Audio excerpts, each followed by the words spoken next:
Hello, everyone, and welcome to Monday Night Travel with Rick Steves Europe. My name is Gabe Gunning, and I have the privilege of serving as your moderator this evening as we explore not a specific destination, but rather an important issue that affects all nations. Now, without further ado, I would like to turn things over to our host for this evening, Rick Steves. Rick, over to you. Gabe, thank you so much for that great introduction, and I am looking forward to a very stimulating, fascinating, and important hour. Thank you all for tuning in. You know, this is Monday Night Travel. We are travelers, and in our travels, as well as in life, our itinerary can be La La Land or it can be reality. And I think it's fun to mix it up, a little of both, sure. But tonight, it's all about reality. And I want to share with you a passion of mine, and it's fighting hunger. You know, way back in the 1970s, a stranger, I don't know who it was like, I remember it was like almost on a street corner. He gave me this book, and this is Bread for the World. And it teaches the structural basis of poverty. Why, in a rich world, is there so much hunger, and how can we fight it? I joined the organization that was founded by the author of this book, Arthur Simon, Bread for the World. And for 30 years, I've been supporting Bread for the World, and I'm so thankful to have this opportunity to raise my voice in Washington, D.C. through Bread for the World. As a matter of fact, a few years ago, I produced a TV show inspired by my time with Bread for the World called Hunger and Hope, Lessons Learned in Ethiopia and Guatemala. And we're going to be looking at segments from this show tonight over the next hour.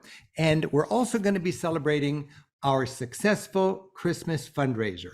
Just this last Christmas, we were thrilled that more than 5,000 people joined us, and we matched their gift. And I said, if you can raise 500,000, I'll pay 500,000, and together we'll empower the work of Bread for the World with $1 million. And we've done this now for 4 or 5 years in a row, and I'm so proud of that with all of our travelers. So a lot of people tuning in right now had, as part of their thank you, a personal invitation to join us now as we get together with the president of Bread for the World and celebrate our work and learn more about it. So the next hour is really the spirit of that Bread for the World book, Why Hunger Exists and How to Best Fight It. I went to Ethiopia and Guatemala on 2 trips, once to scout and the other to film.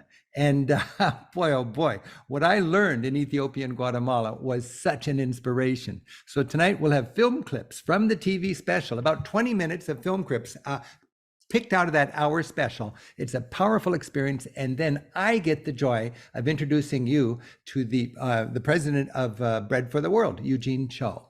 This first video clip is your sort of introduction, and it's filled with hope, because that's the theme of tonight. If we can equip people with the important technology and the education and the support, whether they're Abdi in Ethiopia or Diego and Katerina, who you'll meet in a moment in Guatemala, you'll see how we can make a difference. These people are living examples of how modern aid gives struggling people reason to hope and reason to work hard.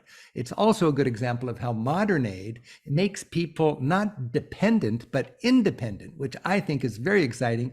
And we're going to learn why U.S. policy matters. So here's a little 3-minute introduction to what I've been talking about, hunger and hope. Hope would be the emphasis here.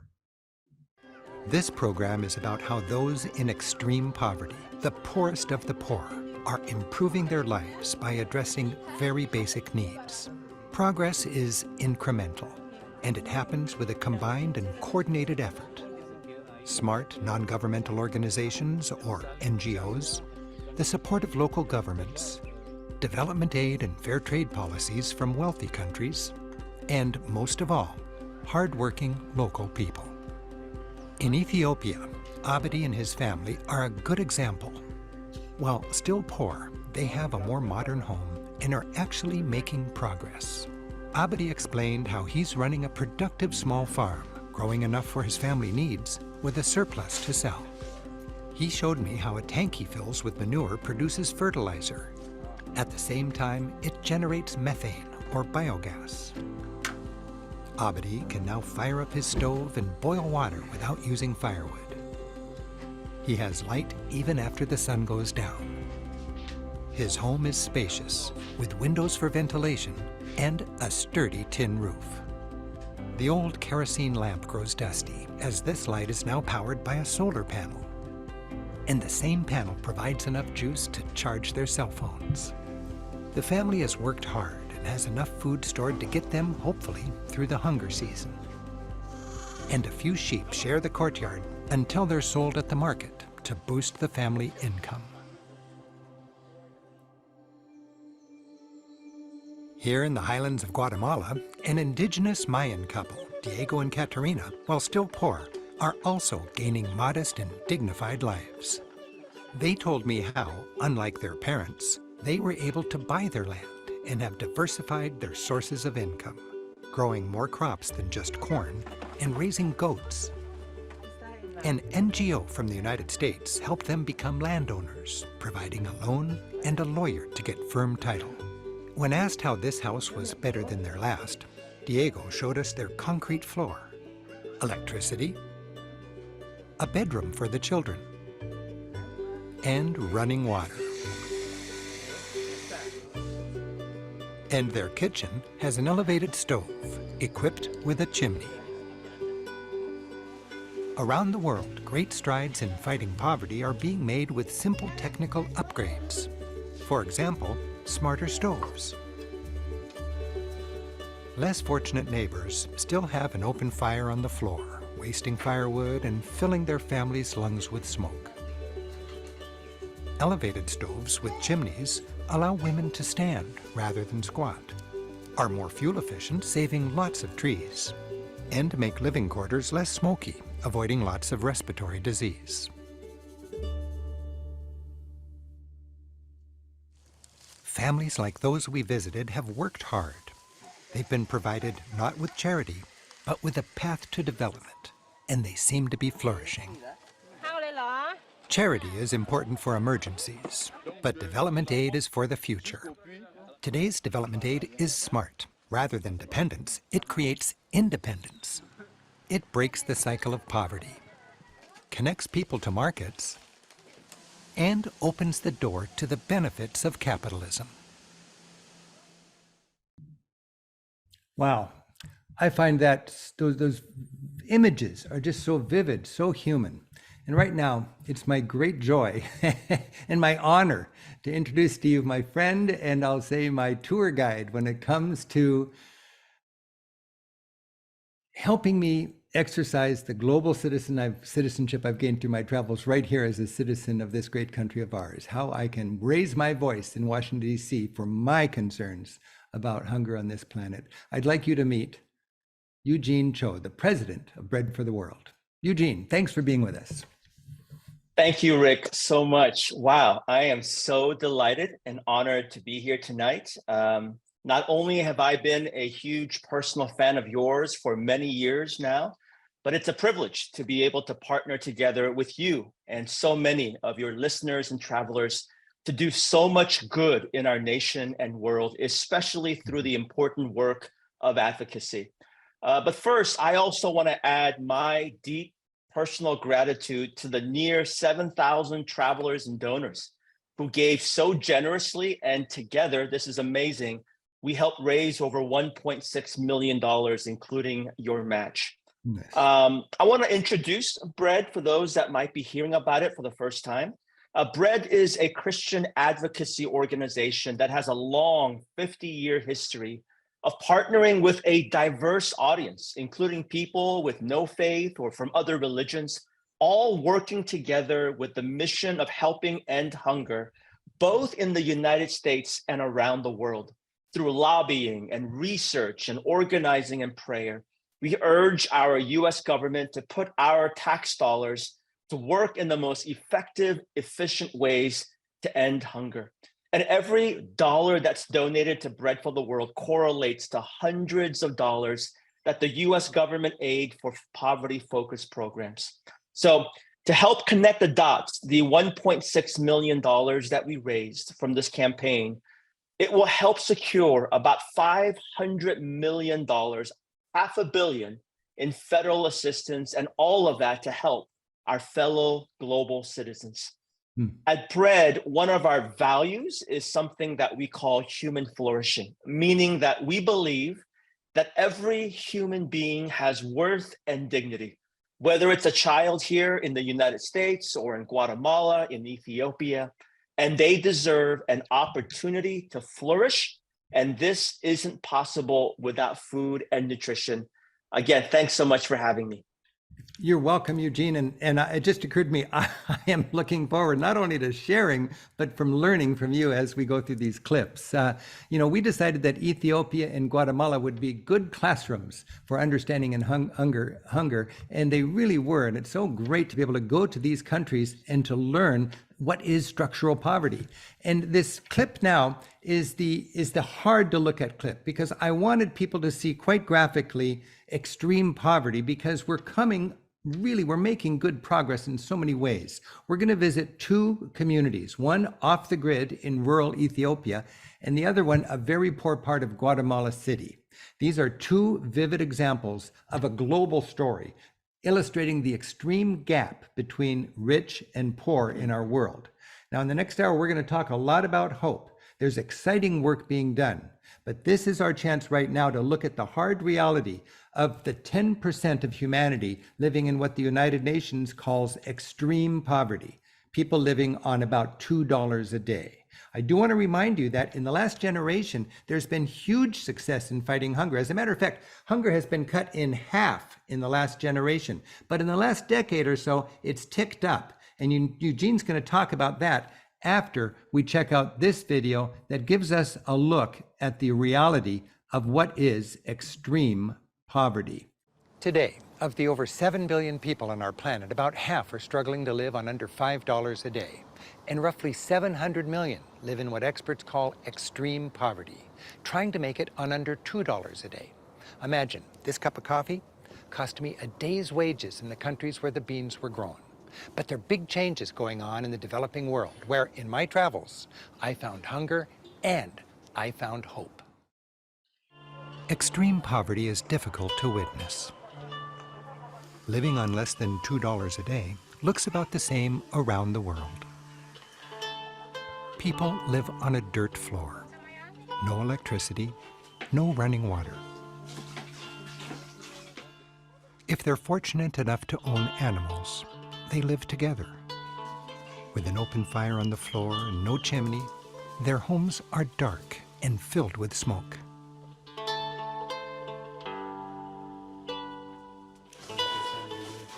Work is done by hand. They eat 1 or 2 plates of a starchy staple a day, not enough for their children to grow healthy. There's likely little education, job skills, or understanding of good hygiene. The people in this family will probably never be seen by a doctor. One unanticipated crisis, a storm, an accident, a sick parent, and these children go hungry. Hundreds of millions of people like these struggle daily, out of sight and out of mind of those of us who are more privileged. The gap between rich and poor in our world is huge. It's huge between rich countries and poor countries.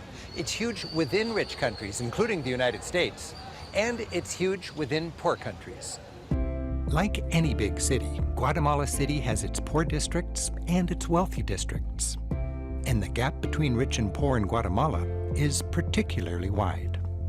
The planned community of Ciudad Cayala is a protective haven for people with wealth.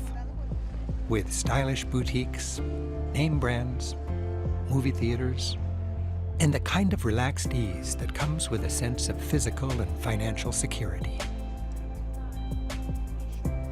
The realtor here knows how to sell a condo. You have everything you need? Yeah, you have everything you need. You have the movie theater, you have the supermarket, you have a church, you have restaurants, you have coffees, you have academies, you have, oh, you name it. So you never need to leave this place if you don't want to. Actually, that's the concept, that you have everything in a walking distance. While the wealthy in such a development have carefully scrubbed cans for garbage, at the other end of the economy, people earn their living digging through garbage. In the same city, thousands eke out an existence scavenging from the city dump. Like in many big cities in the developing world, an entire class of people are professional recyclers.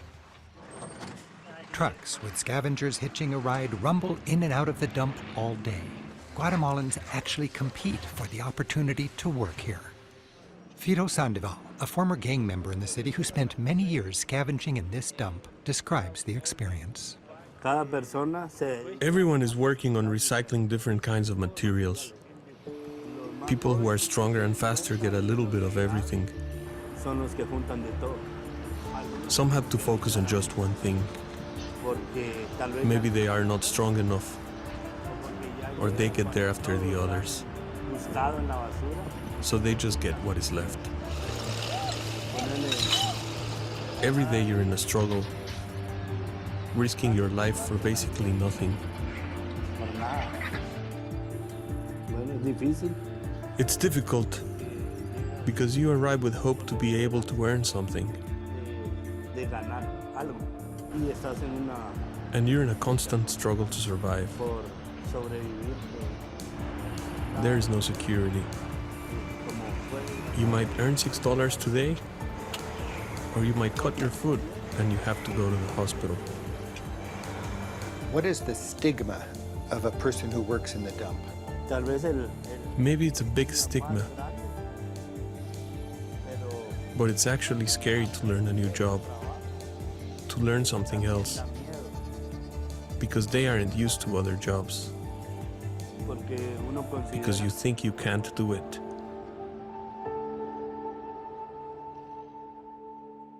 The adjacent community, one of the poorest in the city, is built literally on the dump.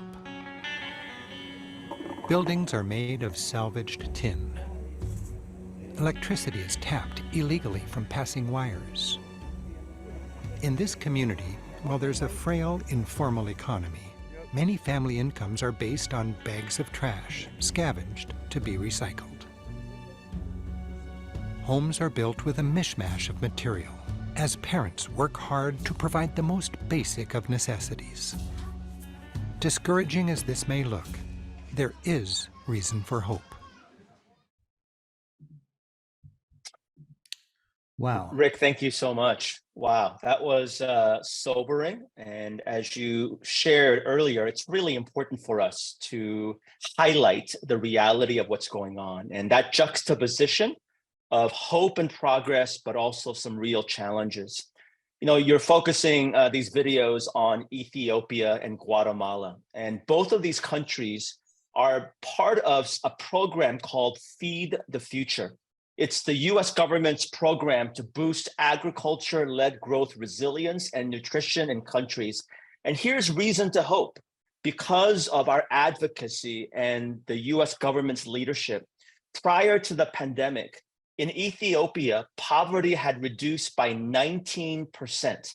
And in Guatemala, it was reduced by 29%. But as we shared earlier, in the last decade, there's been an uptick. And in fact, the world right now is experiencing the worst hunger crisis in a generation. So I want to maybe briefly explain why. In our field, we refer to this as the 5 C's. There's 5 reasons. There's COVID, the effects of COVID, climate change, conflict, rising costs, and then the issue of corruption. The first 3 are the main contributors to the uptick of hunger around the world. So just think about this for a second. We're going to be speaking about hope, but we do have to talk about the sobering reality right now. In the United States, there's 17 million children in the wealthiest nation in the world that experienced food insecurity last year.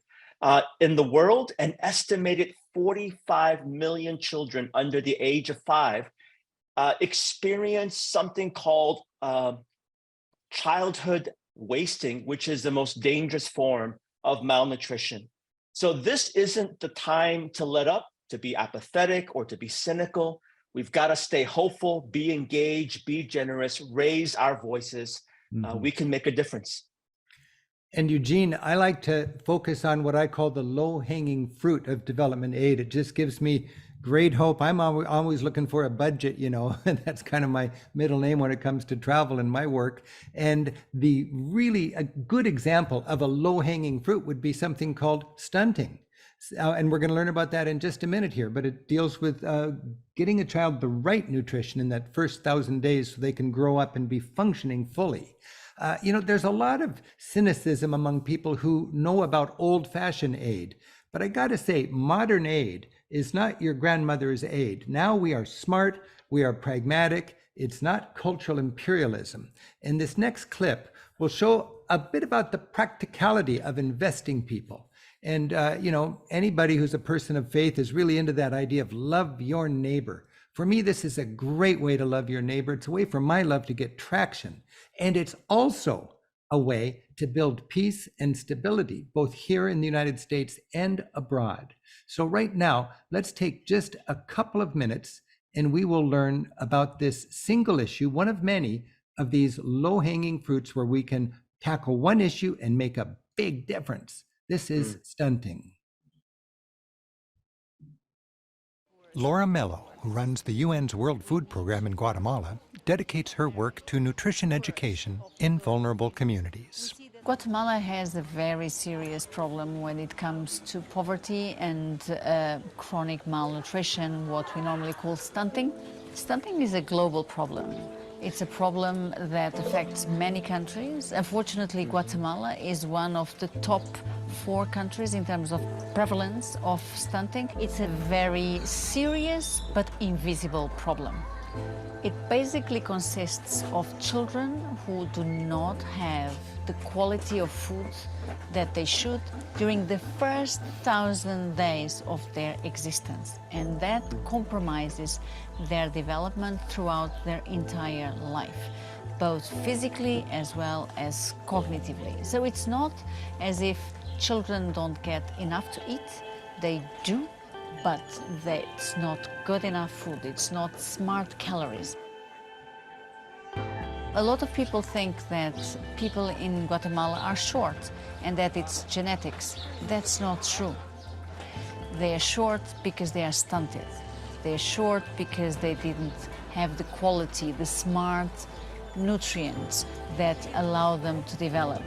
If we have a country like Guatemala where almost half of the children are stunted, that means that about half of the children of this country cannot fulfill their potential. So I think it's a more than necessary investment to make sure that this problem disappears, that these children fulfill their potential. In both countries, thanks in part to U.S. funding, I saw mothers learning important skills, such as to breastfeed for at least 6 months, how to cook with nutritional supplements to be sure children receive not just calories, but healthy calories, and to teach children to wash their hands with soap so they stay healthier. If we don't wash our hands, if we don't have basic hygiene, then even if a child is eating good food, then they get very easily sick. And by getting sick, then they have diarrhea, then they lose the good nutrients that are getting. A healthy child is more likely to become a productive adult.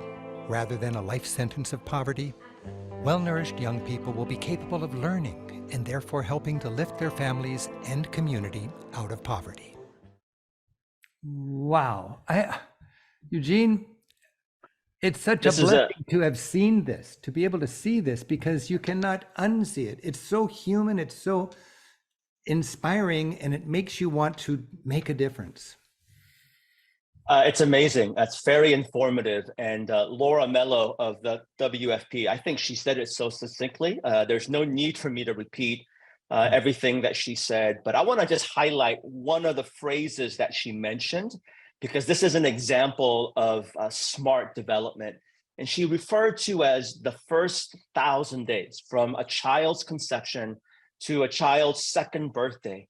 It's one thing if people didn't know what to do, but science and research has proven that that window is so critical to a child's neurodevelopment and health into adulthood. So we know what works, but we're lacking the political will to make a difference.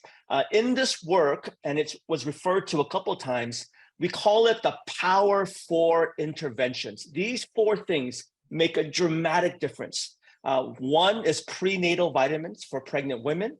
The second one is breastfeeding support for mothers. The third one is vitamin A supplementation. And then the last one is something called RUTF, which means ready to use therapeutic food. These 4 sources make a tremendous impact in the fight against stunting and wasting. This is an example of smart development. Thank you. Now, this next video clip is going to focus on health. And it occurred to me while I was traveling in Ethiopia and Guatemala that when people are healthy, they're better able to climb out of poverty. It's kind of a prerequisite. And health posts are in off-the-grid communities that have no access to health care. And they're opened one day a week when the United Nations World Food Program van comes in, and this kind of van is made possible by US aid. It's a good example of how the United Nations, through the World Food Program, really understands what is needed. The highlight of my Ethiopia visit in a lot of ways was getting off the grid, way deep into the country, and seeing one of these health posts in action, how it empowers local women. And then coming away with this understanding that a healthy population is a foundation of stability. Here's one example of getting, I think, huge bang for your development aid buck.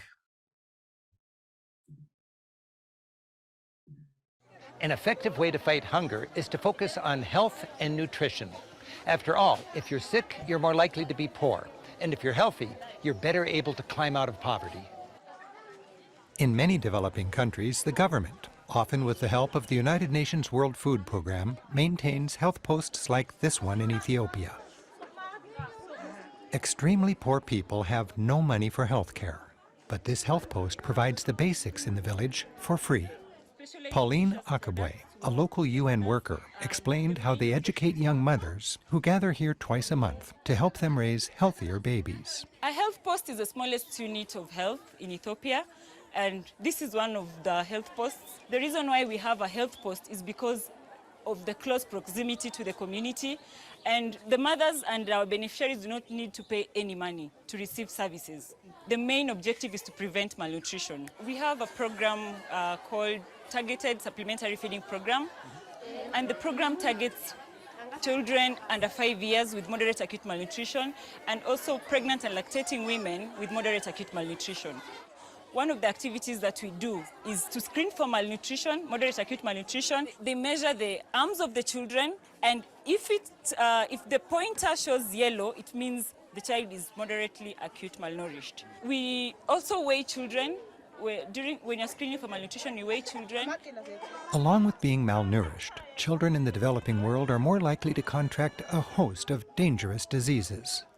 Inoculations are an example of a global success of a United Nations-led initiative. Measles, typhoid, and pneumonia, until recently commonplace in the poor world, are easily avoided with cheap and simple vaccinations. Thanks to a UN program, nearly all the world's children are now inoculated against these most deadly diseases, and child mortality has dropped dramatically. Wow. What do you make of that, Eugene? Well, as you already know, Bread's mission is to help end hunger, but we also know that hunger intersects with so many other important aspects like health and education. And so it's really important that you highlight the critical nature of health posts. I'll just give an example. For a small fraction of our US budget, not even 0.5% of 1%, one of the US's flagship food aid programs is something called the McGovern-Dole Food Program for Education and Child Nutrition Program. And it's because we want to invest in the health of children. Just in the year 2021, the McGovern-Dole program, this is stunning, it helps support feeding about 2.1 daily meals, about 2 meals a day to 4 million children, women, and families, help train approximately 11,000 teachers as well. There's another program called Food for Peace. And that program, again, by the power of the US taxpayer money, because we want to make sure that this document or our budget is a moral document. It helped reach over 71 million people in 57 countries with food assistance. And you got a chance to see with your own eyes some of the power and impact of those investments. I just am so inspired by the effectiveness of this work, and I just wish more people had a chance to actually witness that as we did, to realize what's going on these days. Now, another of these low-hanging fruits is the importance of an educated populace, an educated workforce. You know, an educated workforce is sort of a prerequisite today to be part of the globalized economy, and that really is the ticket for development. In this next clip, be sure to look at the students, because when you look at these students, they could be our own children, and especially the girls. Girls have long been disadvantaged when it comes to getting education because families only have enough money for the books and the uniforms for one child, and the boy has traditionally gotten that. Now that is changing. By the way, I always learn so much on these kind of adventures when we're filming that I can't put it into the little script. So I like to write a book that is a partner with the TV show. And this is the book that I wrote, including all the information I wish I could have put in the TV show. And you'll get that email tomorrow that has links to lots of things where you can get more information about Bread for the World. You can get a link to watch the entire 1-hour show you're seeing clips of now, and you'll get a free PDF link. And that gives you this whole book with beautiful pictures and, more importantly, all the information that will build upon what you're seeing right now. So let's go now to a clip that really focuses on the beauty of educating a society that is wanting so dearly to develop and pull itself out of extreme poverty. Education is critical. Governments, private enterprise, and parents are realizing that an educated workforce is a prerequisite for development in today's global economy. In terms of pure economy, workers are considered human capital, and they produce more when healthy and educated. Like many developing nations, Ethiopia aspires for all children to have about 8 years of schooling. In both countries, we saw committed teachers and eager students. Development workers have learned the value of education for girls. Girls with an education gain more control of their lives. Educated women have fewer children, and when they do start a family, their children are generally healthier. Even with meager resources, it seems that as long as students are healthy and adequately nourished, they're eager to learn. They know that a better future depends on being able to read and write. For these students, a few months of vocational training prepares them to get a job. Computer labs, welding skills, plumbing, and a field with lots of future employment, being a solar panel technician.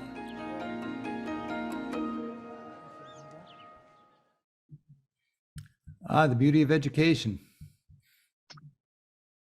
Rick, I've already shared a bit about various programs and legislation. So for the time being, I just want to highlight why I think fighting hunger is so important to so many things, including education. Just to all the viewers that are here, just imagine for a second trying to do something if you're hungry. We make jokes about it. The terminology that we use in our home is hangry, like it affects our emotions, we get upset. But imagine trying to learn when you're a child, not just when you're hungry, but when you're famished or malnourished.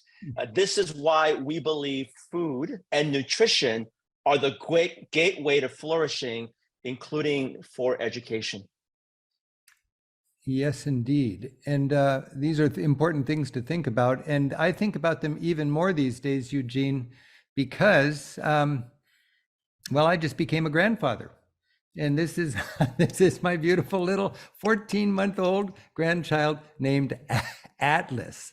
I love this name, Atlas. And when I think of my darling grandchild, Atlas, I also think of the joy my daughter Jackie has in being able to raise this child with all of the love that she can give him. And that takes all the things that we're hoping for in the global South, in the developing world.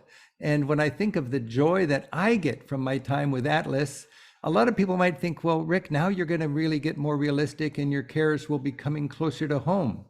But, as a person of faith, it's clear to me, if you believe in a God, we're all children of God.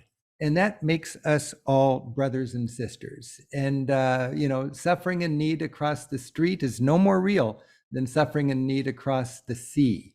And we see this. And when we travel, we get to know the family. And when we have a grandchild, we're reminded of how rich and powerful this love is. And you see people on the other side of the world with a grandchild, and you're reminded that their love is just as beautiful, just as precious, just as valuable as our love. And Eugene, I often think about somebody who's chosen to work in this field like you. What a dedication, what an overwhelming challenge, as well as an opportunity. Can you tell us a little bit about your life story and how you're a neighbor of mine here in Seattle, and you were well known locally for being a wonderful pastor with a thriving church, yet you ended up working in Washington, D.C. with a hunger advocacy organization. Tell us how and why. Yeah, Rick, first of all, congratulations on being a granddad. Those pictures are amazing. And I feel like those pictures steal the show here because it's so adorable.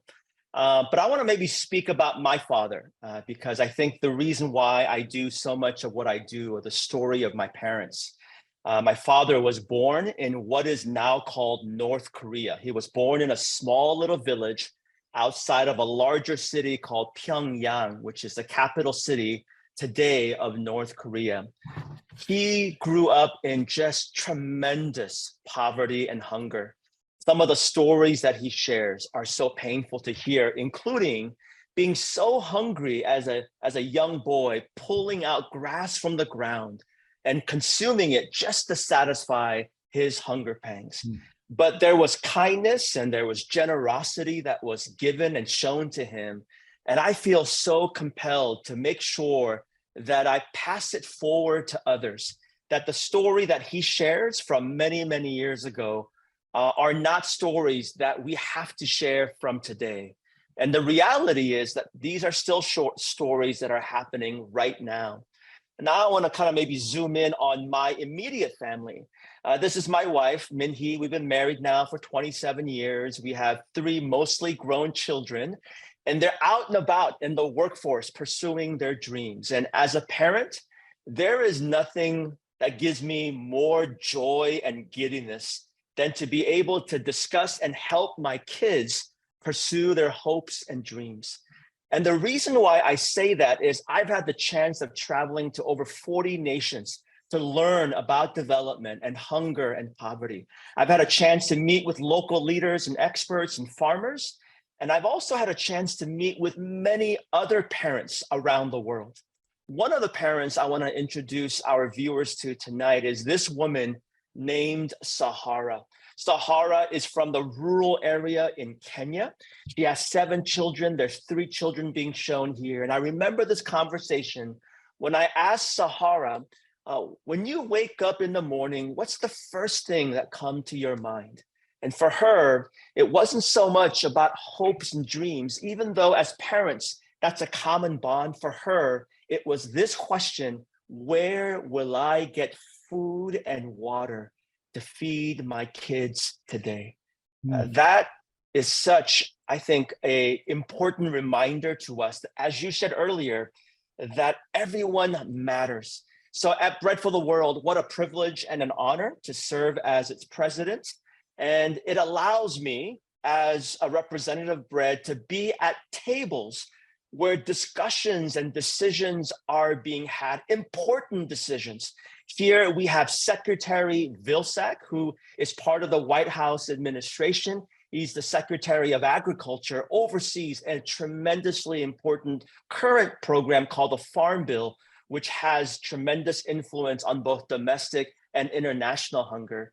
I have another picture here, and this is with Senator Boozman, and he's a ranking member in the Senate. And the reason why I'm showing a picture of Senator Boozman here is because we have pictures or photos of other Bread members around me. And Bread has members in every single congressional district in the United States, approximately 200,000 people. And I hope that there might be viewers today who feel inspired to join. And one of my, if I'm a little biased here, one of my favorite members happens to live in the Seattle Edmonds area. And Rick, maybe you could share a little bit about this photo. Well, I'll tell you, it's so much fun to be your neighbor. My girlfriend Shelly and I enjoy getting together with you and Min Hee, and to gain an education in Korean food for sure. And just to be able to network with you and share our enthusiasm for life and for just getting busy and exercising our passion for making this world a more just and fair place. Well, one of my joys is to help you become a convert of Korean food, and I think I've succeeded. Oh, there's another thing you've succeeded in.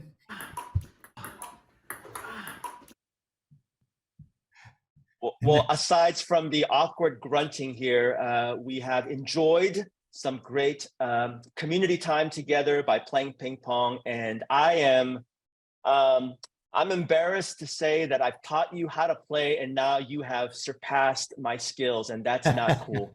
Oh, but what is cool was deep in the darkest times of COVID, we got together when it was kind of scary to get together, but I wanted to personally give you this check for $500,000 from our company, which was matching 5,000 of our travelers that gave $100 each. And that was one of these annual $1 million boosts that we're able to give as travelers to Bread for the World, because through our travels, we've seen that the world can be a better and more stable and more just place if the United States can be an actor in that. And that was just a happy day, wasn't it, Eugene? Man, thank you again so much. I mean, for the last 5 years, but particularly during the most difficult, challenging year of the COVID years, when I think so many of us operated out of a mentality of scarcity, and the fact that you were so faithful and committed, it meant so much to all of our team and staff. Well, it was my joy to be able to do this. And it's also my joy, Eugene, to introduce to our travelers the concept of advocacy. A lot of people, they want to give, they want to help, and they don't know the best way to help. And there's a reason for every kind of charity and every kind of development aid. But I'm really looking for the maximum way to leverage my philanthropic giving. And I find that it is through advocacy. Can you define advocacy for us? Sure. Well, like you, we want to celebrate food banks and direct relief services. We want to encourage that. But the reason why we believe in advocacy is we're not going to food bank our way out of hunger.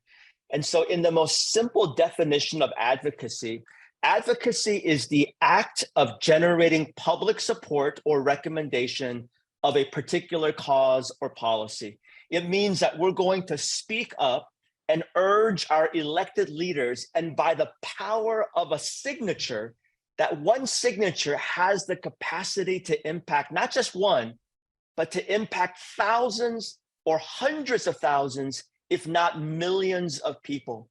The founder of Bread for the World, and you reference him and that book, Art Simon, he has this quote where he said, quote, "It's better to build a fence at the top of a cliff than to have an ambulance at the bottom." And so we want to be able to get to some of the root causes of hunger, both here in the US and around the world.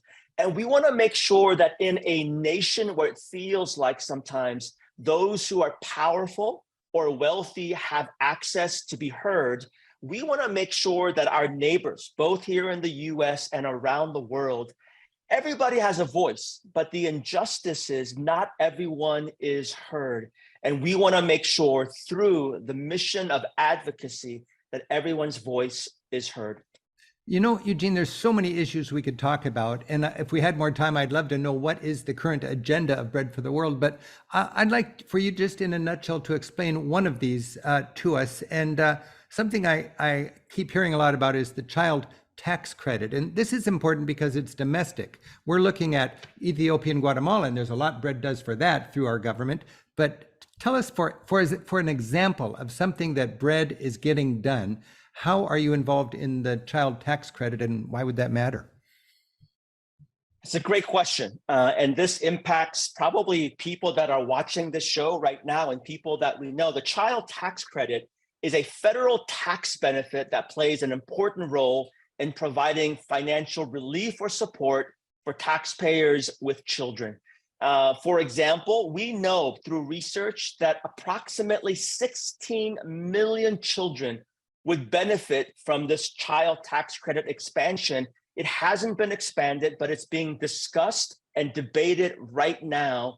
And 500,000 children in our own backyards in this country would be lifted out of poverty. And the reason why we have this data is during 1 year, during the pandemic COVID years, just a couple of years ago, we saw the child tax credit implemented and we saw childhood hunger dramatically impacted. That's one example. You know, I'm lucky because I've seen for 30 years, I've been with Bread for the World. I've been in the halls of Congress with Bread for the World, talking with senators, talking with Congress people, learning about lobbying from you guys. And I got to say, lobbying has a bad image because there's a lot of people who lobby for things we don't agree with. I see Bread for the World as a team of very smart and knowledgeable lobbyists that work to have a place at the table when decisions are made that deal with hunger domestically and internationally. You put together a couple of clips from senators, and we're going to run a clip right now from a Republican senator from Indiana and a Democrat senator from Ohio. Can you set this up before I roll these videos? Sure. Well, one of the things that we've learned in 50 years of doing this work is that we have to work in bipartisan ways. So BREAD is a nonpartisan organization working in bipartisan ways. And here's why it matters so much, because it's practical, meaning that if there's any changes in administrations, when you have bipartisan support for certain bills or legislation, it's not going to be attacked or dissolved, but it will continue to have lasting effect. First video, Senator Todd Young, a Republican from Indiana. Second video, Senator Sherrod Brown, a Democrat from Ohio. It's really important for us to build relationships with leaders from both sides.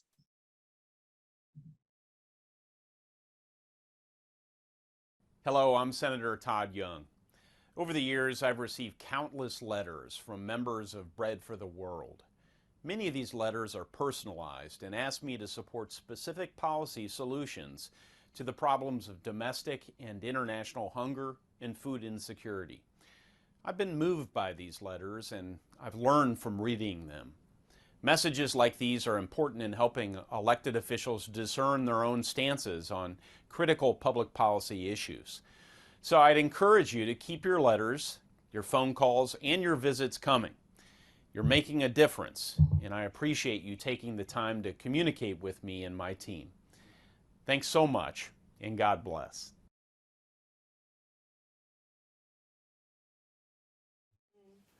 I'm Sherrod Brown. It's an honor to represent Ohio in the United States Senate. Bread for the World, as some of you know, is an organization near to my heart. My values mostly came from my mother. My mom grew up in a small town in Georgia. She was offended by the racism in Georgia, the Southern brand of racism, when she married my dad after meeting him at his soldier's dance when he came back from World War II, meeting him in Washington and moved to Mansfield, Ohio. She was bothered by the racism, the Northern brand of racism, and she was involved in the YWCA, whose mission is to eradicate racism and empower women. And she dove headlong into two other organizations, Habitat for Humanity and Specially Bread for the World. Through our little Lutheran church in Mansfield, St. Luke's Lutheran, she was the activist for the whole community, really, for Bread for the World. She encouraged all of us to write letters in the collection plate, got others to do it. Really, her activism really did make a huge difference. So I thank you all for that activism. These letters that you write, they make a real difference. In his letter from the Birmingham jail, Dr. King wrote, "Human progress never rolls in on the wheels of inevitability. It comes through the tireless efforts and persistent work of men and women willing to be co-workers with God. It's up to all of us as citizens, as leaders, as members of our churches, as activists in our communities to push our country forward." Thank you for your work. Thank you for your activism. Wow. I always feel like legislators are generally good people that need help understanding different issues. And a lot of people, they find themselves in a position of huge power and they don't know much about that issue. And they're eager to learn. And when they learn from one of their constituents, whoever gets to sit at the table with them, it can impact their vote. Well, one of the things that Senator Young shared is that he learns from these letters. Leaders are humans. They can't possibly know everything about everything. And so this is an opportunity for Bread for the World to educate our members so that they feel equipped to speak with their members of Congress. Eugene, what is Bread for the World's biggest need right now? Yeah, that's a great question.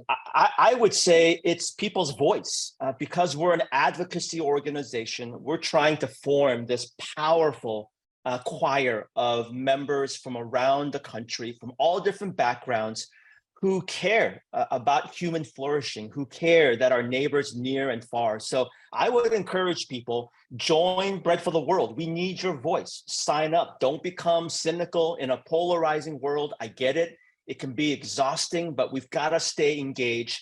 Sign up, build a relationship with Bread for the World. How do you deal with the division in our government right now and the dysfunction? Is hunger a partisan issue, or can you frame it in a way where people on either side of the aisle can embrace it? You know, I don't want to give you a fake answer. It's hard. It's challenging. I'm watching the same news that you're watching and that our viewers are watching. It is a very polarizing time. But if there's some reason to be very hopeful, no one is calling their member of Congress and saying, I want children or more children in the United States or around the world to go hungry and suffering. That's not happening at all. It's not a partisan issue. Now, our disagreements might be on solutions and methodology, and that's where we need constituents to reach out to their leaders to say, let's have discussions and debates so that more human beings can experience flourishing rather than destruction or hunger. And one theme I was very mindful of is that there's a lot of people that just will only see the world through the lens of capitalism. And I can buy that. It's a capitalistic system that we live in, whether we like it or not. And globalization is here. It's a globalized economy. And one of my takeaways from being in Ethiopia and Guatemala was poor farmers across the world, they want to be businessmen. They want to produce, they want to sell. They don't want to leave the culture that they are part of. They want to flourish. They want to be in the game. And I've got a video clip right now that shows a couple of very proud farmers, Pedro and Ana. And I talked to them. And they told me they just want to be able to work hard and be part of the global economy. And this is an example right here of how they are now a part of the global economy. They're growing crops that they don't even eat because they know people in England want to eat them, and they're making a profit, and they're part of that system. Let's go to Guatemala and see some of the fruits of smart developmental aid in our age. While big agriculture, like sugar and coffee, is well connected with the global economy, a formidable challenge in the fight against poverty is for landless family farmers to also get into the game. High in the hills of Guatemala, an NGO has helped Pedro and Ana buy land and counsels them to maximize their yield and profit. Pedro used to leave his family for work in the coffee plantations. He still works hard, but now he's independent. The loan's paid off, and he owns the land. Through the NGO worker, Pedro shares his story. Contento, alegre, porque antes no había terreno. Ahora, gracias a Dios, por la red, ya tenemos un poquito de terreno allá arriba, vamos a comprar. Porque hay una pobreza entre la familia. Ahora, poco a poco, estamos remendando, pues. The NGO helps them to find the land and to have the lawyers for all the local papers so they own the piece of land. So no sugar plantation can come here. He's got this land for his family. He has his land for his family, yes. And his son will have the land when he is finished. they will stay here instead of going to other places. So they will be with the family all year round. So the landless farmer is a migrant farmer. He He's a leaves his migrant family to cut sugar cane or work in the coffee plantations. Yeah. Anna and Pedro's main crop? At least right now, it's not corn or beans like you might guess, but snow peas. Pedro, ¿ustedes comen estas alberjas aquí en el área? ¿En la casa? No, entonces ¿por qué la siembra? Solo para vender. Okay. No, they don't eat it here, but they grow it for selling. That's the main business. It's not what the locals eat, but what international demand and prices make most profitable. And right now, that's peas. Throughout the valley, farmers like Pedro are bringing their bags of peas to the weigh station to sell to a middleman or exporter. These peas are export quality, carefully picked, and put into crates with all the children helping. I love this shot. Just look at this cute little girl working so hard in her family farm and such joy because she knows they've got the dignity of hard work and progress. And within a short time, they're off to the market. Much of this shipment will end up sold in England. It's a long way from Pedro's pea patch to the supermarket in London. You know, that makes me so happy. And I'll never forget, I was there filming and I couldn't stop eating those peas. And my producer said, Rick, stop eating the peas. You got to do the interview with the guys. And it was just so joyful to meet these people and to see what we can do to help. I also want to remind our viewers tonight that I'm just remembering what a rich experience it was to go there, to scout this, to learn about this. First time around, I traveled with the man who was president of Bread for the World for 25 years, I believe, before you, David Beckman. He was my sidekick as I did all that scouting, and that was a blessing. And then the next time I went back with my wonderful crew that's been making TV with me for 30 years. If you want to see the whole hour, it's free. You can watch it anytime, gather your friends or whatever. You can see it at the PBS app and just look for the Rick Steves special on Hunger and Hope, or you can go to ricksteves.com and watch this. It's just a click away, and it would give you a lot more information than these disjointed little clips. You know, Eugene, that last clip reminded me that and this is something we don't quite understand, half of the world is smallholder farmers, 50% of humanity, just toiling away on the farm. It's dignity, it works. If everything is fair, they can have a life of hope and raise their kids healthy and so on. But it's a complicated world, and trade policies in Washington, D.C. have a huge impact south of the border on hardworking, struggling farmers. Many times I saw examples of that, and David Beckman would just say, this is what we were working on 3 years ago. Look at it here. Can you build on that idea just a bit as we wrap things up here? Sure. I mean, it is very complicated. I'll just give you one example and story since we're talking about both Guatemala and Ethiopia.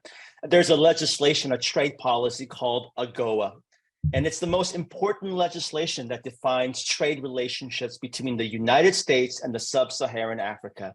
And it's one of those trade policies where you want both entities to benefit.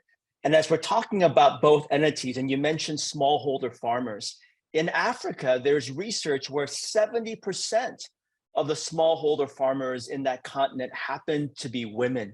And so there's got to be provision and investments to make sure that we're investing in these smallholder farmers, not just for dignity, but when you invest in women, research has shown it transforms their families and their communities as well. The world thrives, and we need more of that. It is so clear. It is so clear that women are the best investment in the developing world. And that's an example of modern development aid, this new realization that we need to not just throw money at a society, but to artfully get it where it's going to really make a difference and get some traction. Eugene, this has been fun. I think we've got a chance now to answer some questions. Gabe, do you have some questions from all of our viewers? We have a lot of excellent questions, and I just want to say what a pleasure it's been to be behind the scenes in the Q&A tonight, to see all of people's really thoughtful comments and questions. We have time for just a few right now. First, Paul was kind of pointing out today in the news, we see so much about, Eugene, you had mentioned one of the C's being conflict, and we see conflicts in places like Gaza and in Ukraine. Is that something that you think about with Bread for the World, or does that kind of get back to the dichotomy between charity for emergencies and development for more kind of normal daily life in certain places? No, it's a great question. And I'm glad that you highlighted that, because it's something that we think about every single day. How can you not? Our mission is to help end hunger. And while we invest in development, there are times we need immediate humanitarian assistance. One of the priorities, one of the things that we are working on right now is something that we call the emergency supplemental. And so we have been reaching out to our members, asking them to reach out to their members of Congress to support this emergency supplemental humanitarian assistance. It's a package that's about $10 billion that would go towards supporting assistance in Ukraine, in the Middle East, including Gaza, but also some of the other hunger hotspots around the world that sadly have not made it to mainstream media, such as Sudan and Somalia, Armenia, and even in Ethiopia again. So yes, we're absolutely focused and working on it, and would love to encourage people to check us out at bread.org to learn more about how they could reach their members of Congress. And kind of building off of that, I think with the news of those conflicts, we are hearing about kind of general aid packages being caught in gridlock in Congress. You talked a little bit about working in a bipartisan fashion to try to avoid that. Do you typically see quite a bit of success in that? Are there any of your initiatives that are currently caught in that gridlock, or would you say that you have a better success rate than other types of measures that people are trying to get passed? It's a challenging time. I don't want to mince words. This is the reason why advocacy matters. I wish I could be on the show with Rick and all we would be doing is talking about travel and where I'd like to go in my free time. But the reality is, because this is such hard, critical work, and there are real barriers, this is why we've got to reach out to our members of Congress, be respectful, and help humanize hunger around the world, and not just look at it merely from a political lens, but to also remind people of the human lens that's happening right now. And just for me personally, if I can just be honest here, as someone that has traveled to Palestine, to the Middle East, to Israel numerous times, I think of faces and people that I have spent time with and met with and broken bread with. And as a result, for me, my advocacy isn't so much about taking sides, but making sure, especially children, are not caught in the consequences of conflict. And sadly, that's what's happening. So yes, there are some real challenges, which is the reason why we want to encourage people, let's form that choir. And as a person of faith, I'm praying for the release of hostages, for a ceasefire, and for lasting peace in that region. And a question that I think both of you can speak to, Rick, especially given your travels, some of which we've seen tonight. Susan is wondering, once we get past those challenges and over those barriers, and we get these programs and aid to people, do you typically find that the communities are really receptive, that there's a lot of community support for these programs? Because I know sometimes there can be aversion to change in all parts of the world. I'll let Eugene start with that. Well, it's a great question. No one is going to say that development is perfect. And anytime you hear someone say that it's perfect, you should run away. That's not an organization that you probably want to partner with. It is messy because it involves people, and that involves me in my own life here in Seattle. But yes, generally speaking, we know this because over the last 50 years, we've seen evidence of tremendous innovation and change. And one of the innovations that I am seeing right now, from my perspective, is a terminology called localization. And it's really about how do we elevate local leaders, indigenous leaders? How do we make sure that we're not trying to produce a hand-me-down, but kind of a hands up so that people are equipped and empowered to lift themselves and their communities out of poverty?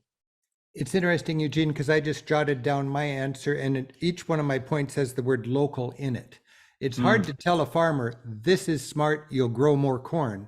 But what you can do is find one farmer that's innovative and a risk taker, and he can do it. And then they all talk. And if one of their neighbors is succeeding with something that was scary and from a foreign country or whatever, they'll just see his kids now have better nutrition and are doing better. And then that good idea will spread, but it can't be forced on a community.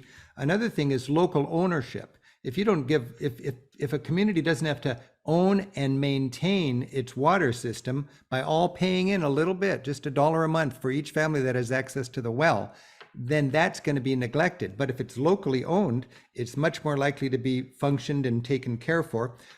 People know that women are the way to invest in communities these days all across the developing world. Men just piss it away and spend it on gambling or alcohol, or women. I'm just embarrassed about my gender when it comes to what is needed for these communities to develop and to have healthy, strong families and so on.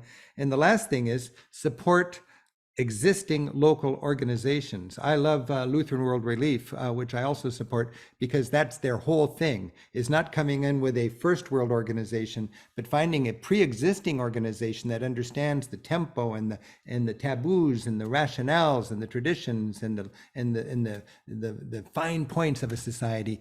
And that organization can be empowered, and then they can do the good work. Hey, and Eugene, one more thing.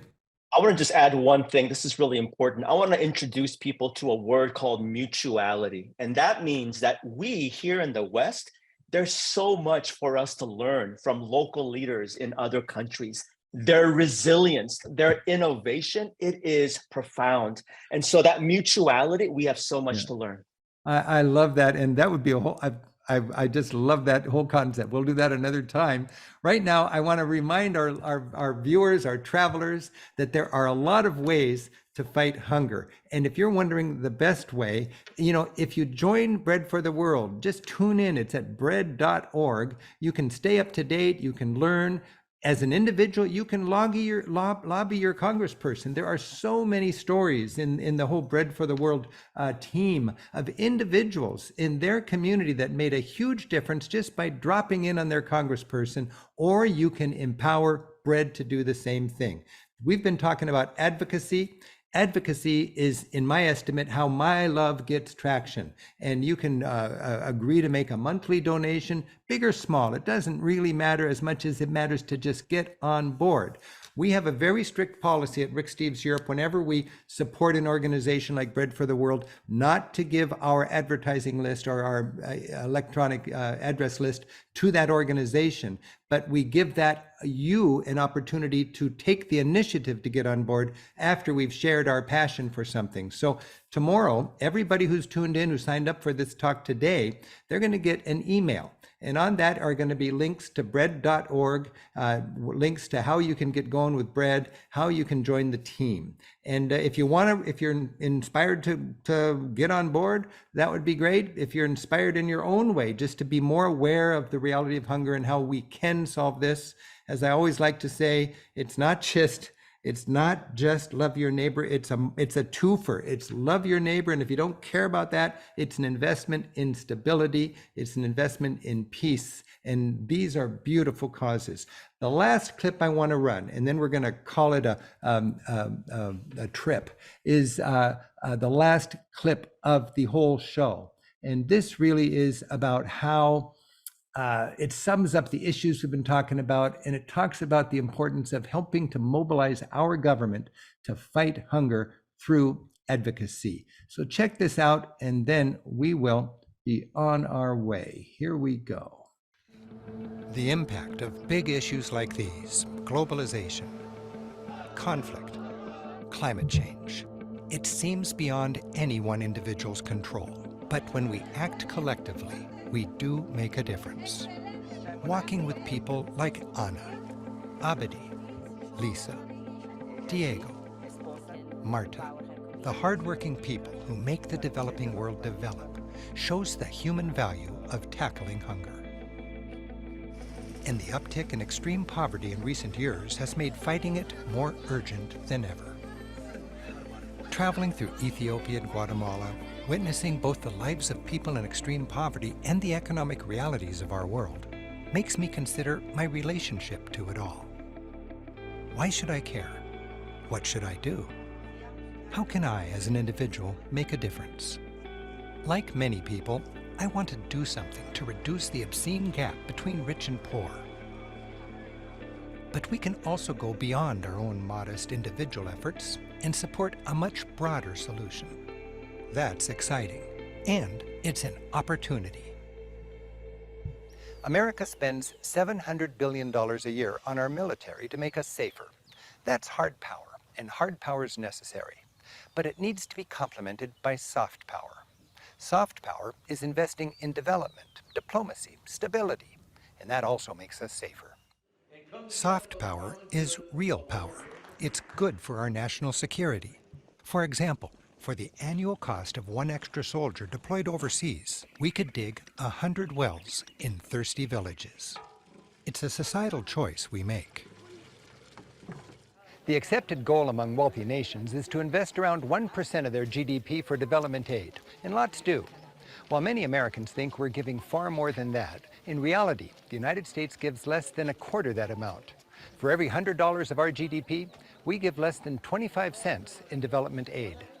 So what are the options? As we've seen, generous giving to hardworking NGOs is important. But when it comes to fighting poverty and fostering development, smart U.S. government aid programs and fair trade policies have a far greater impact than all philanthropic efforts combined. How our government responds to these challenges does make a difference.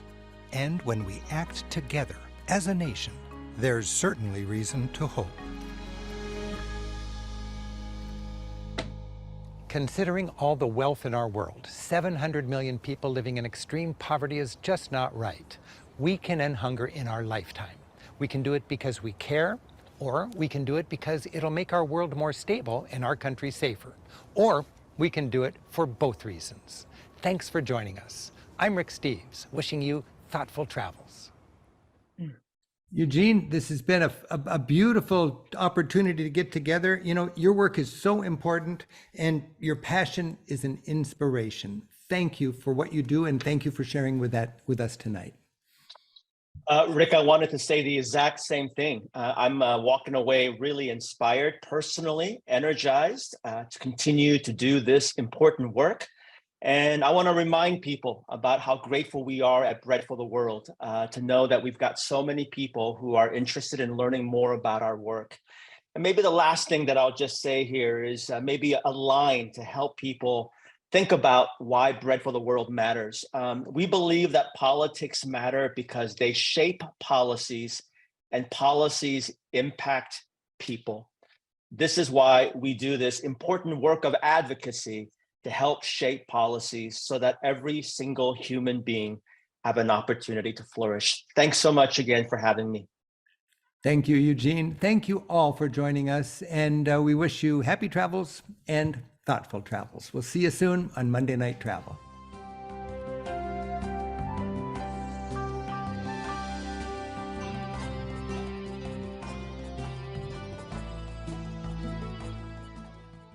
Good night, Eugene. Good night, everyone. Good night, Rick. Good night, Eugene. Good night, everybody.